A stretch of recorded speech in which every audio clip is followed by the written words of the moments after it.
ಇವತ್ತು ಬೆಳಗ್ಗೆ ಮಕ್ಕಳು ತಿಂಡಿಗೆ ಪೂರಿ ಬೇಕು ಅಂತ ಕೇಳಿದ್ರು. ಸೊ ಪೂರಿ ಮಾಡೋಣ ಅಂತ ಹೇಳ್ಬಿಟ್ಟು ನಾನು ಫಸ್ಟು ಆಲೂಗಡ್ಡೆ ಬೇಯಿಸ್ಕೊಂಡು ಹಾಗೆಯೇ ಬೆಂಡೆಕಾಯಿ ಕಟ್ ಮಾಡ್ಕೊಂಡ್ಬಿಟ್ಟು ಅದನ್ನೆಲ್ಲ ನೀಟಾಗಿ ಫ್ರೈ ಮಾಡ್ಕೊಳ್ತಾ ಇದ್ದೀನಿ. ಅಷ್ಟೊತ್ತಿಗೆ ಪೂರಿಗೆ ಅಂದ್ಬಿಟ್ಟು ನಾನು ಆ್ಯಕ್ಚುಲಿ ಮೈದಾ ಹಿಟ್ಟೇನು ನಾನು ಯೂಸ್ ಮಾಡೋದಿಲ್ಲ, ಗೋಧಿ ಹಿಟ್ಟನ್ನೇ ಯೂಸ್ ಮಾಡೋದು.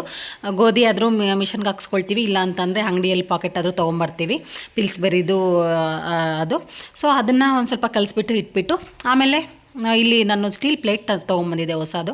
ಅದರಲ್ಲಿ ಇರ್ತಕ್ಕಂಥ ಸ್ಟಿಕ್ಕರ್ನ ನೀಟಾಗಿ ರಿಮೂವ್ ಮಾಡಬೇಕು ಅಂತ ಅಂದರೆ ಈ ಥರ ಒಂದು ಸ್ವಲ್ಪ ಬಿಸಿ ಚೂರೇ ಸ್ವಲ್ಪ ಲೈಟಾಗಿ ಬಿಸಿ ಮಾಡಿಬಿಟ್ಟು ಒಂದು ಸ್ಪೂನು ಇಲ್ಲ ಅಂತಂದರೆ ಈ ಥರ ಚಾಕುದಲ್ಲಿ ನಾವು ಜಸ್ಟ್ ಅದನ್ನು ಹಂಗೆ ರಿಮೂವ್ ಮಾಡಿದ್ರೆ ನೀಟಾಗಿ ರಿಮೂವ್ ಆಗುತ್ತೆ. ಏನೊಂದು ಸ್ಟಿಕ್ಕರ್ ಮಾರ್ಕ್ ಕೂಡ ಇರೋದಿಲ್ಲ, ಆ ಥರ ನೀಟಾಗಿ ರಿಮೂವ್ ಆಗುತ್ತೆ. ಆ ಥರ ರಿಮೂವ್ ಮಾಡಿಬಿಟ್ಟು ಅದೆಲ್ಲ ಸ್ಟೀಲ್ ಪ್ಲೇಟ್ಗಳೆಲ್ಲನೂ ಹಾಗೆ ಇನ್ನು ಬೆಂಡೆಕಾಯಿ ಕರಿ ಕೂಡ ಮಾಡಿಟ್ಬಿಟ್ಟು ಇನ್ನು ಸ್ವಲ್ಪ ಆಲೂಗಡ್ಡೆಗೆ ಏನು ನಾನು ಬೇಯಿಸಿದ್ದೆ ಅದು ಮಕ್ಕಳಿಗೆ ಈ ಥರ ಉದ್ದದ್ದಾಗಿ ಕಟ್ ಮಾಡಿಬಿಟ್ಟು, ಅಂದರೆ ಸ್ವಲ್ಪ ದಪ್ಪ ಪೀಸಸ್ ಆಗಿ ಕಟ್ ಮಾಡಿಬಿಟ್ಟು ಅದನ್ನು ಏನು ಹಾಕ್ತೀರಾ ಜಸ್ಟ್ ಒಂದು ಸಾಸಿವೆ ಜೀರಿಗೆ ಹಾಕಿಬಿಟ್ಟು ಫ್ರೈ ಮಾಡಿ ಸ್ವಲ್ಪ ಅರಿಶಿನ ಪುಡಿ ಉಪ್ಪು ಹಾಕಿಬಿಟ್ಟು ಕೊಟ್ಟರೆ ತುಂಬ ಇಷ್ಟ.